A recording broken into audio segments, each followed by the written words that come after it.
Welcome to Oklahoma Gardening. Today we talk about planting the right tree in the right location. Former host Sue Gray gives us a tour of the demonstration garden at the Tulsa County Extension office. We focus on therapeutic benefits of gardening. And finally, Christi Evans has a healthy veggie recipe for us. Underwriting assistance for our program is provided by the Oklahoma Department of Agriculture, Food, and Forestry, helping to keep Oklahoma green and growing. Oklahoma Gardening is also a proud partner with Shape Your Future, a program of the Tobacco Settlement Endowment Trust. Shape Your Future provides resources for Oklahomans to make the healthy choice the easy choice. Oklahoma Gardening's 50th anniversary. I love sharing with you guys the cool things that plants can do. People in Oklahoma love their gardens. I feel like this is the people's show. We all know we're working towards the common goal, and that's to produce the best quality television and information for our audience. If you've ever visited the Botanic Garden at OSU, you probably recognize these power lines that cut right through our gardens. And like so many homeowners, we too have to figure out how to plant around them. Joining me today is Chris Martin with OG&E. And you know, Chris, we see this problem all too often, right? Sure. Of course, we like electricity, but it comes with kind of some landscaping challenges sometimes. It does. So this is a beautiful display that, thanks to OG&E, we've been able to create here that sort of utilizes plants that are appropriate under power lines. Let's talk a little bit about this issue. Sure. So tell me first, what's kind of the concern that you're seeing with people out there, and why was there this need?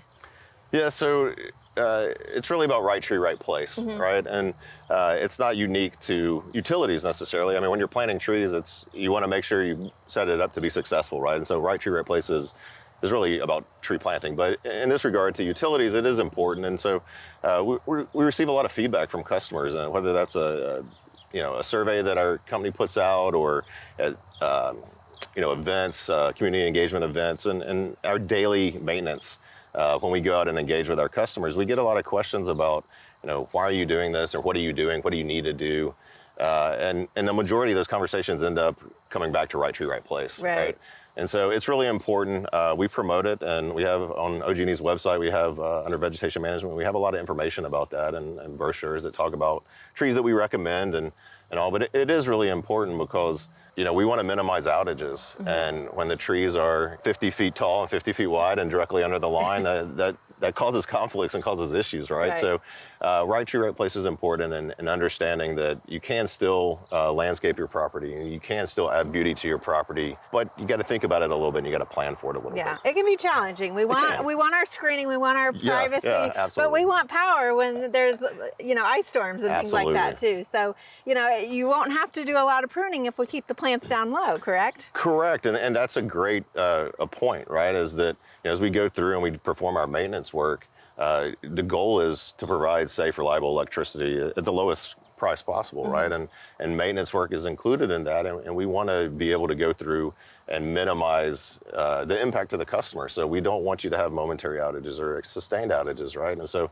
by going through at our maintenance operations and pruning or removing trees, that can have an impact, right? But we're trying to prevent those outages, right? And we're trying to provide that safe, reliable electricity. And so we do have to maintain our equipment, right? But then if you come back with a right tree or a smaller tree, something that's 30 feet, 25 feet tall at maturity, in theory, we're not going to have to do anything to that tree when we come through in our maintenance activities. And the added benefit is during storms, if there is an issue, right? The restoration time is very small, right? Because we've already kind of done the work and that tree is not going to be an issue for us. And so it reduces that outage time if you do happen to have an outage. Okay, and probably not just ice storms, like, you know, there's the wind. We have a little wind here in Oklahoma, right? We and do. So branches can just kind of touch those lines and cause some brownouts and things too? It can as they get closer, and you know, we're coming kind of towards the end of storm season, and we've seen the last couple of weeks, we haven't had any major storms necessarily, but certain places we have, but we've had a lot of high wind events, right? And it doesn't have to be in the wires. If you get a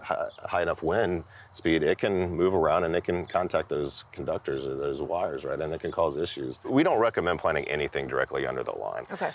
It's just or around the poles either, you know, because a lot of it is storm work. And if we do have restoration, even if we don't necessarily have to do anything to that tree during our maintenance cycle because it's not going to get close, we may have to during restoration depending on if they have to change a pole out or the wires come down. So we normally recommend planting 10 feet off away from the line anyway. Okay.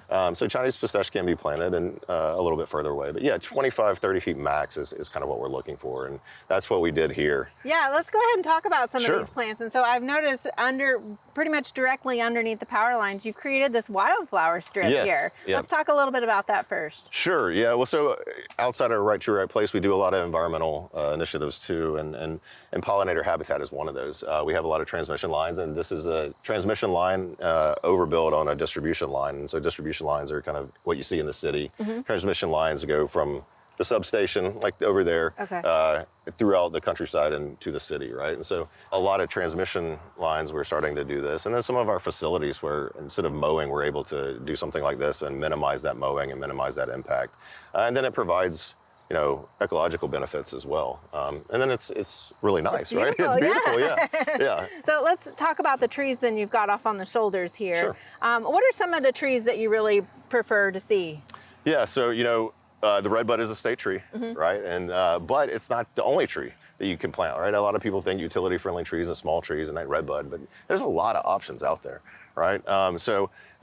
Serviceberry is one, shantung maple. There's a couple hollies here. There's obviously some redbuds. There's a lot of ornamental magnolias, prairie fire crabapple or crabapples in general, sweet bay magnolia, Amur maple. There's a lot of different things out there. And even some evergreens like the laurels and hollies, so that you can have that year-round screening sort of thing too. Yeah, and there's also some upright trees. So there's some Pive minaret and Lindsay skyward bald cypress. There's slender silhouette sweet gums. And so those are trees that, you know, get about anywhere from 8 to 12 feet wide, and they may get 30 feet tall, but they're very narrow. And so we still want to plant those, you know, 12 feet away from the lines, but if they were to fall into the line, it's not, you know, a 10-inch oak branch or elm branch, right? It's kind of the flimsy little my finger type size, and it's not going to cause as big of an issue, but hopefully it's planted far enough away that it's not going to happen, right? But it gives an option for screening. Like we hear that a lot when we're removing trees or pruning trees in our maintenance operations is, you know, well, that's going to affect my screening. You know, I didn't want to see my neighbor, I didn't want to see this, or, you know, the construction site. And that's fine, and we understand that, right? But this gives you an option, right? It's a narrow tree, so it doesn't take up a lot of space. So if your yard is small, you can fit it in there and you can still get that screening. Well, and what I really like about this, of course, we used a mix of trees for demonstration purposes, but it's kind of nice seeing a mix, like having kind of that variability of the texture and also the color and contrast of that. Well, this is a beautiful display, and again, we thank OG&E for helping with this. It just was installed last November. Great time to plant trees. We still got to get some signage out here, but I would encourage anybody who's thinking about planting under power lines to come out here and visit the Botanic Garden at OSU and check out some of the tree options.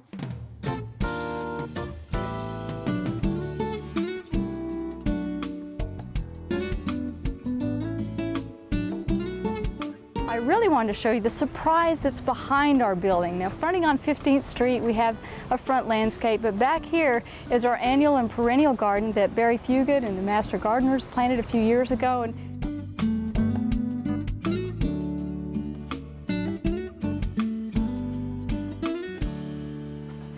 hello. The last time I joined you here was, about 30 years ago when I worked here at the Tulsa County Extension office. This was just beginning to be a teaching garden for people to come and learn about what they could landscape around their own homes, and it has expanded greatly since then.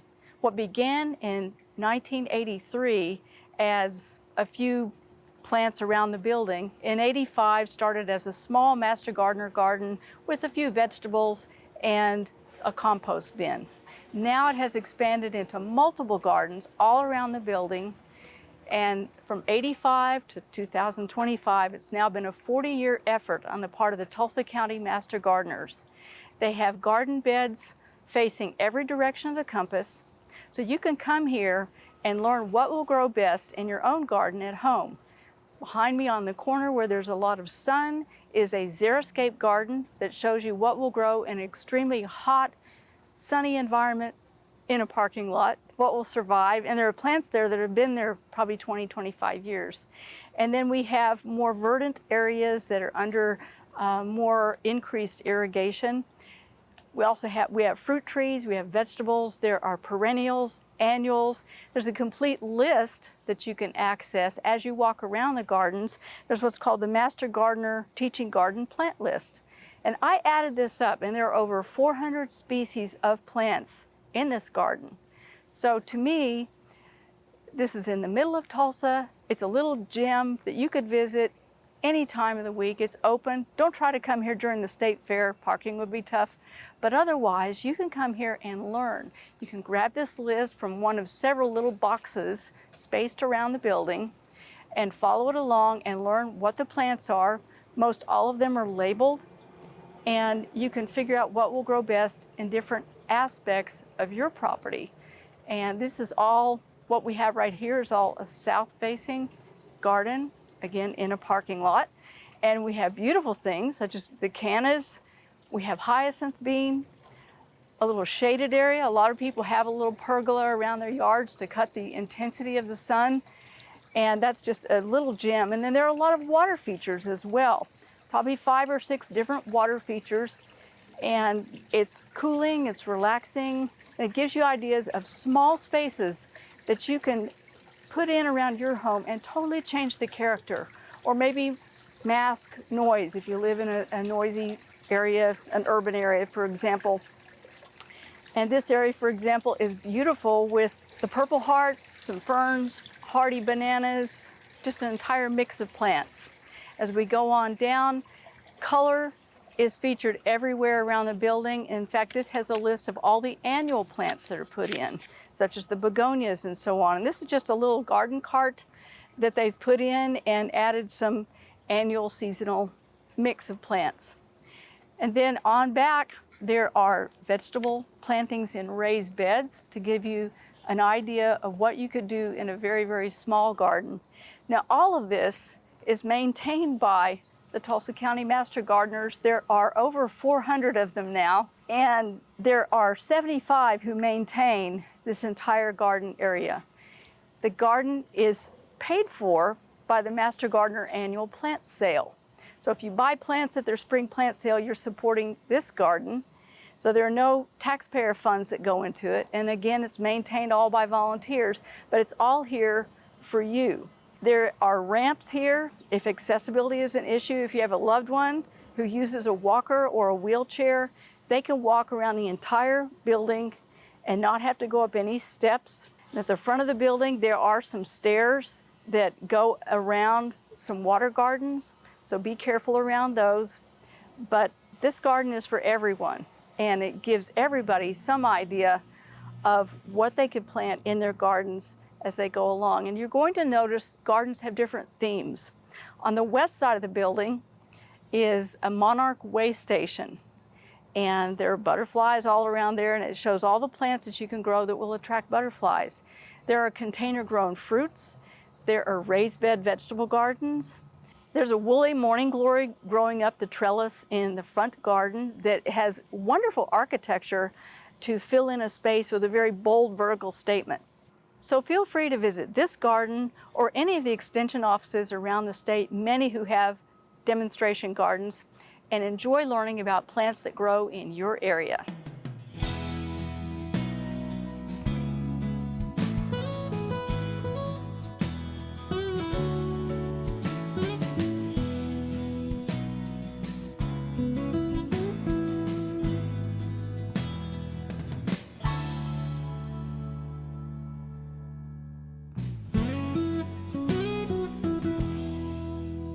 Today we're here at Our Daily Bread in Stillwater, and joining me is Jess Richmond, who is the garden manager of this beautiful garden here behind us. And Jess, although I know you love gardening, you have a particular aspect that you really enjoy, and that's therapeutic horticulture, right? Yeah, that's right. So let's talk a little bit about what therapeutic horticulture is. Yeah, so therapeutic horticulture is really just bringing plants and people together in a meaningful way that can promote benefits for the people and really get them out in nature, get them connected to the earth or to plants that they love. Yeah, and also, I mean, I know we all have our health journeys, right? So whether it's eating the vegetables or physically getting out doing something, let's talk about some of those ways that having a garden can allow us to improve our health. Totally. There's a lot of ways that they improve health.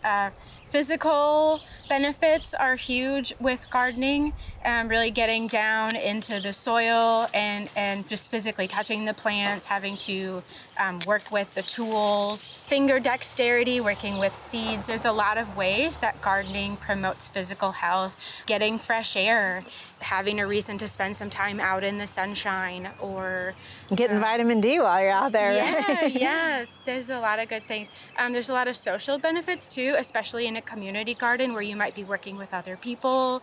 Maybe you might be sharing a garden with a family or with a neighborhood friend or somebody.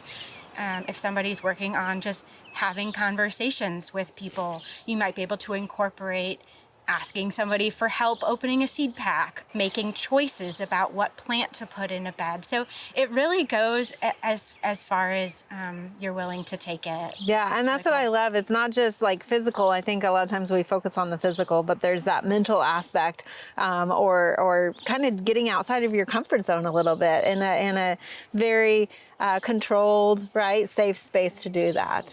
Do you have any examples here at Our Daily Bread of how you've seen therapeutic horticulture play into some of your customers? Yeah, I think you touched on a really big one, which is safety. So depending on the person who's doing the therapeutic horticulture, you really want to take into account what their needs are. So are they sensitive to the sun?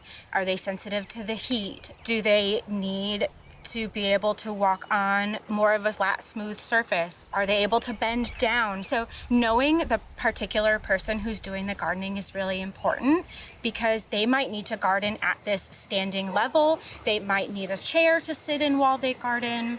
Sitting in a garden, enjoying the sounds and sights and smells of nature can also be a really beneficial thing. So out here in the garden at Our Daily Bread, we have a lot of elements that can kind of incorporate that therapeutic aspect. So we have a lot of sensory plants. We try to have a lot of color. We try to have plants that you can touch and plants that you can smell. But we're also really conscious of the fact that a lot of people who come here maybe have concerns with mobility. They get worried about coming out into the garden, so they want to know that it's safe. So we've put in pathways that are smooth, pathways that are safe for walkers or wheelchairs.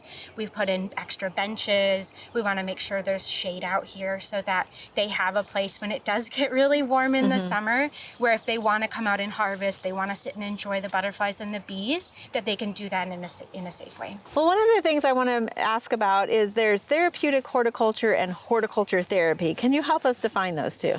Yeah, so therapeutic horticulture can incorporate both passive and active elements of gardening, like we talked about sitting in the garden, meditating in the garden, even just looking out your window at a garden space or having a potted plant in your kitchen or at your table can incorporate therapeutic horticulture elements. Horticultural therapy can be utilized in more of a professional way.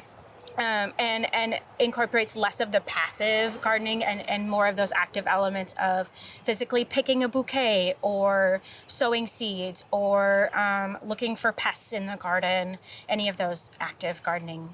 All right, to help achieve those health goals. Yeah. Well, I know you've written a fact sheet, so if anybody is interested, there's more information on your therapeutic horticulture fact sheet. Jess, thank you so much for sharing this with us. Thanks for having me.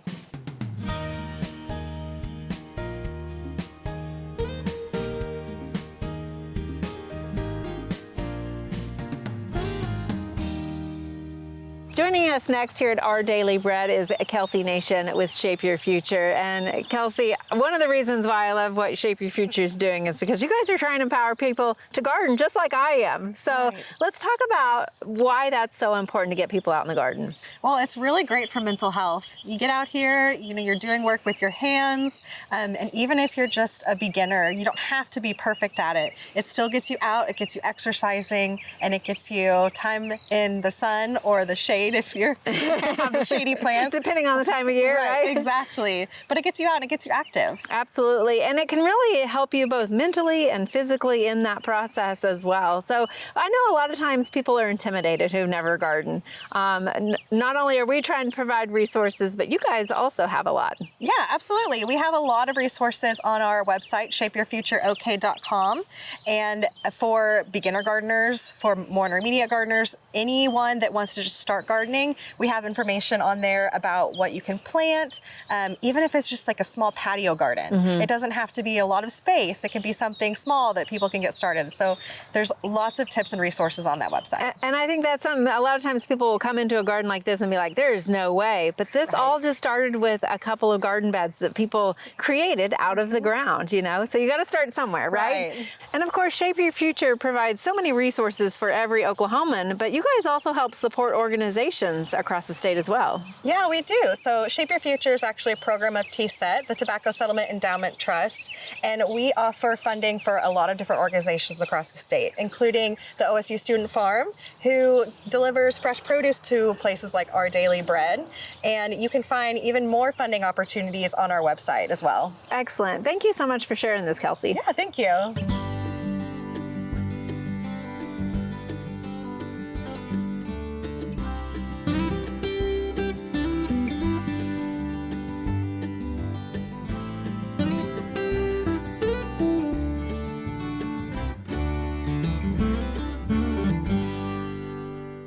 Today we're making sheet pan roasted vegetables. Now roasting vegetables is a great alternative to either boiling or steaming, and it works with just about any vegetable. Today we're going to use cauliflower, broccoli, and carrots, but you could use just about anything, and it pairs well with about any meal. Now I've already washed our vegetables and I've already peeled our carrots. And for the carrots, I'm going to just cut them in about 2 to 3 inch pieces.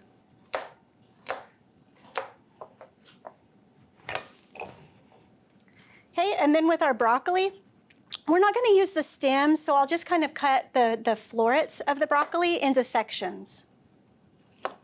Now this recipe, if you have not enough of any one certain vegetable to use to feed your whole family, mixing vegetables like this is a great way to get your family to maybe try new vegetables, but also so you've got more to go around for everybody.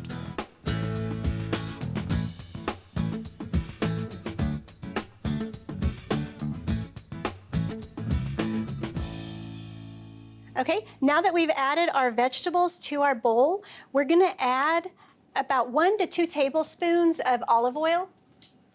And I like to use olive oil because it's a good neutral tasting, heart healthy oil, but you could use whatever oil that you have available at home.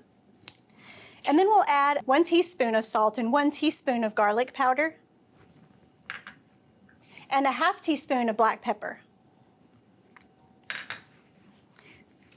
And we'll just give this a good mix.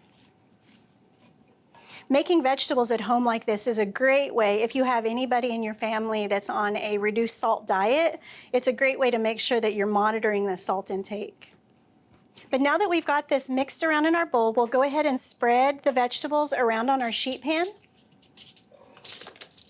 And it's important that none of the vegetables are overlapping. If you end up with layers of vegetables, you'll end up steaming the vegetables instead of roasting, because that as they cook, the moisture that's in the vegetables will end up making a steam that will end up cooking them that way, which, I mean, that's fine if you're wanting to steam the vegetables, but today we're gonna roast them, so we don't want anything to overlap too much. So that looks good, and we're gonna go ahead and put the vegetables in our oven that's been preheated to 425 degrees. And we'll let them cook for 25 to 30 minutes.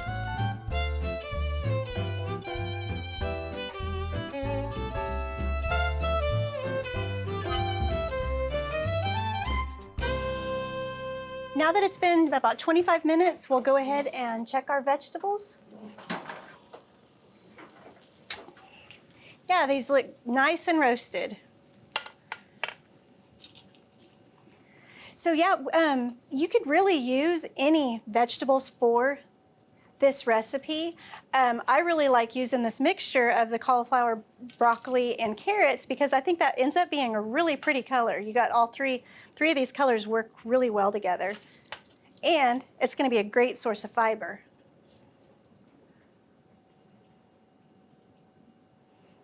But that's our sheet pan roasted vegetables. For this recipe and more like it, scan this QR code.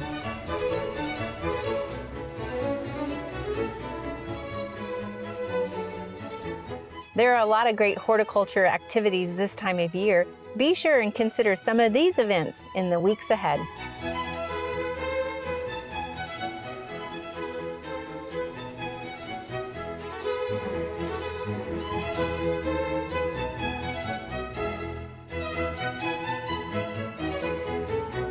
Join us next week as we're talking about bees, blossoms, and backyards right here on Oklahoma Gardening.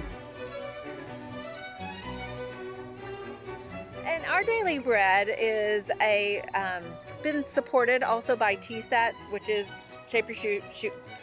Visited the Botanic Garden here at OSU. You recognize these power lines. Let's start again. That's on me.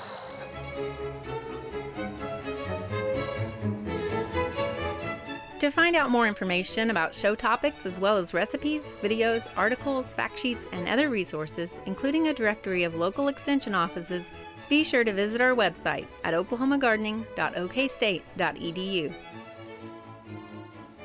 Join in on Facebook and Instagram. You can find this entire show and other recent shows as well as individual segments on our Oklahoma Gardening YouTube channel. Tune in to our OK Gardening Classics YouTube channel to watch segments from previous hosts. Oklahoma Gardening is produced by the Oklahoma Cooperative Extension Service as part of the Division of Agricultural Sciences and Natural Resources at Oklahoma State University. The Botanic Garden at OSU is home to our studio gardens, and we encourage you to come visit this beautiful Stillwater gem. We would like to thank our generous underwriters, the Oklahoma Department of Agriculture, Food, and Forestry, and Shape Your Future, a program of the Tobacco Settlement Endowment Trust. Additional support is also provided by Greenleaf Nursery and the Garden Debut Plants, the Oklahoma Horticulture Society, the Tulsa Garden Club, and the Tulsa Garden Center.